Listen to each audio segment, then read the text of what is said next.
चलिए, welcome to the शिक्षा capital. इस वीडियो में बातचीत करेंगे हिंदी साहित्य के काल विभाजन को लेके।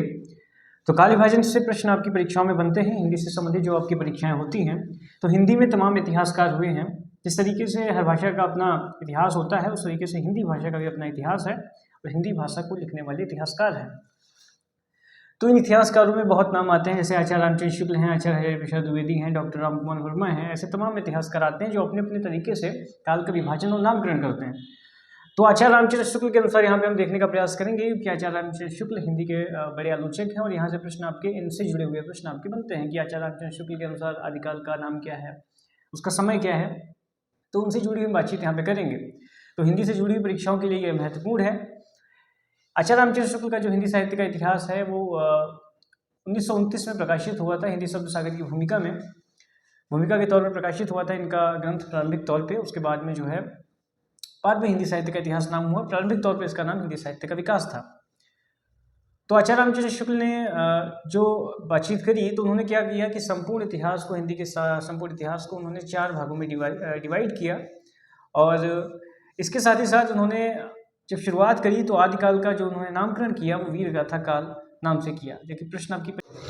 तो आचार्य रामचंद्र शुक्ल ने आदिकाल को वीरगाथा काल कहा है। उसका कहने का कारण ये है क्योंकि उन्होंने किसी भी काल को इस तरीके से बताया है कि जैसे मान लीजिए कोई भी काल है, आदिकाल है, तो उन्होंने आदिकाल को वीरगाथा काल इसलिए बोला क्योंकि उन्होंने 12 रचनाएं ली, क्योंकि वो किसी भी विश्लेषण के आधार पर ही अपनी बात रखते हैं आचार्य रामचंद्र शुक्ल, इसलिए विशेष हैं। उन्होंने 12 रचनाएं उठाई, जिनमें से अधिकांश रचनाएं जो थी वो वीरगाथात्मक थी। यानी कि आदिकाल की जो रचनाएं थी वो उन 12 ग्रंथों में विशेषता ये थी, अधिकांश जो रचनाएं थी वो वीरगाथात्मक थी। इसका कारण भी है कि उस समय के जो तत्कालीन सामंत और राजा होते थे, उनको उस समय केंद्र में 2 ही जो रस हैं वो विशेष थे, जैसे कि एक संगार हो गया और दूसरा आपका वीर हो गया।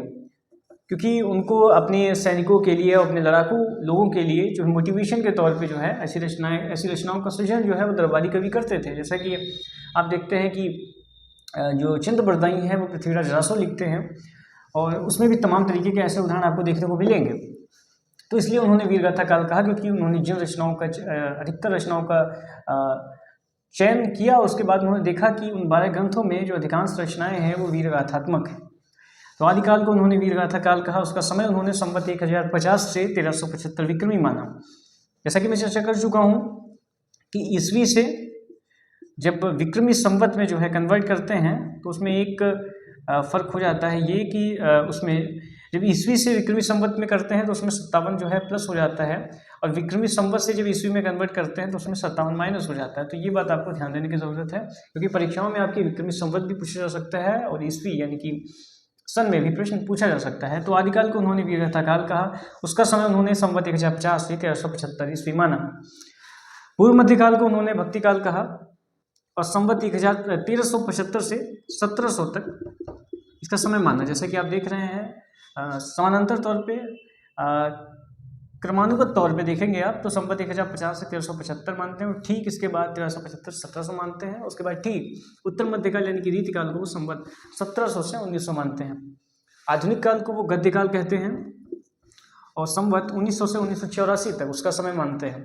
तो ये प्रश्न आपको ध्यान रखने की ज़रूरत है कि आधुनिक काल को आचार्य रामचंद्र शुक्ल ने क्या नाम दिया है।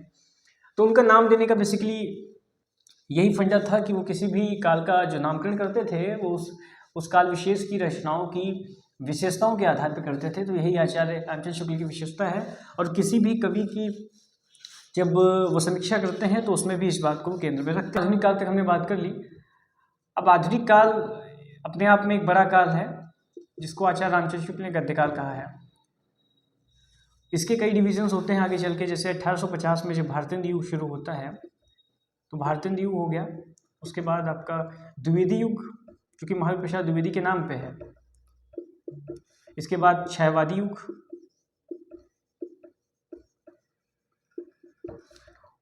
उसके बाद प्रगतिवाद, क्षयवाद, उसके बाद प्रगतिवाद,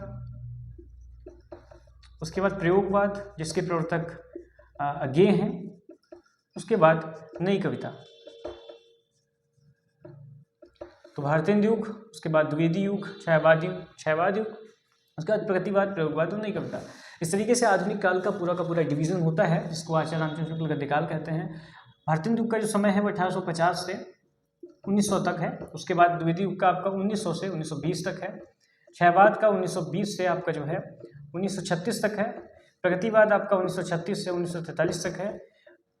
प्रयोगवाद आपका 1943 से 1950 तक है। तो इस तरीके से ये तमाम जो डिविजन्स होते हैं आधुनिक काल में आगे चल के उसकी चर्चा हम कभी करेंगे। भारतीय युग में जो नामकरण हुआ है भारतीय युग के नाम भारतीय हरिश्चंद्र के नाम के आधार पर हुआ है। उनके नाम पर इस युग का नाम पड़ा क्योंकि इस युग के बड़े रचनाकार हैं वो। हमारे प्रसाद द्विवेदी के नाम पे द्विवेदी युग का नाम पड़ा। उसके बाद क्षयवाद, प्रगतिवाद, प्रयोगवाद और नई कविता। तो इस तरीके से हमने तो शॉर्ट तरीके से काली भाजन को समझने की कोशिश करी, क्योंकि यहाँ से आपके प्रश्न जो है बेसिक से बन जाते हैं। इसमें समय और नामकरण को लेकर बेसिकली प्रश्न बनते हैं। तो फिर मिलते हैं, तब तक के लिए नमस्कार।